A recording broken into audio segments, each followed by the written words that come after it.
Telugu Desam party के senior leader व हिंदूपुरम के रुकन असेंबली बालाकृष्णा ने बरहमी का इजहार करते हुए कहा कि आंध्र प्रदेश के साबिक वजीर आला व तेलुगुदेशम पार्टी के कौमी सदर एन चंद्रबाबू नायडू को सियासी मुखासिमत की बिना पर बगैर किसी सबूत के गिरफ्तार किया गया। उन्होंने मीडिया से बात करते हुए कहा कि रियासत की हुक्मरान जमात वाईएसआर कांग्रेस इंतखाबात में शिकस्त के खौफ से ऐसी हरकतें कर रही है। उन्होंने कहा कि वजीर आला जगनमोहन रेड्डी ने अपोजिशन लीडर चंद्रबाबू को 16 दिनों तक जेल में डालने की साजिश की। उन्होंने कहा कि अब वक्त आ गया है कि तमाम आंध्र प्रदेश के लिए मुतहरिक हो जाएं।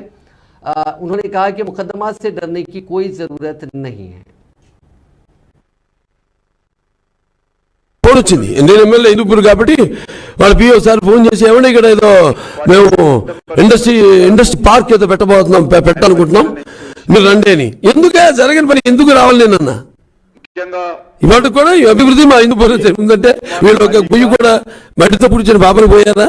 ఇవాళ నేను కలిపి పల్లి అని ఒక పంచాయతీ ఉంది అక్కడ లేపాక్షిలో వాళ్ళకి మాట ఇచ్చా, మాట ఇస్తే మాట పార్టీకి ఒకసారి మాట ఇస్తే మాట తప్పని పార్టీ అది మాకు ఎన్టీ రామారావు గారు వారసత్వంగా ఇచ్చింది పార్టీకి ప్రజలకు జవాబుదారీ పార్టీ అధికారంలో ఉన్నప్పుడు తెలుగుదేశం పార్టీ అప్పుడు ఉంటే రోడ్డు కూడా వేయించాం గలిపల్లికి ఏదో మా రాజ్యసభ మెంబర్స్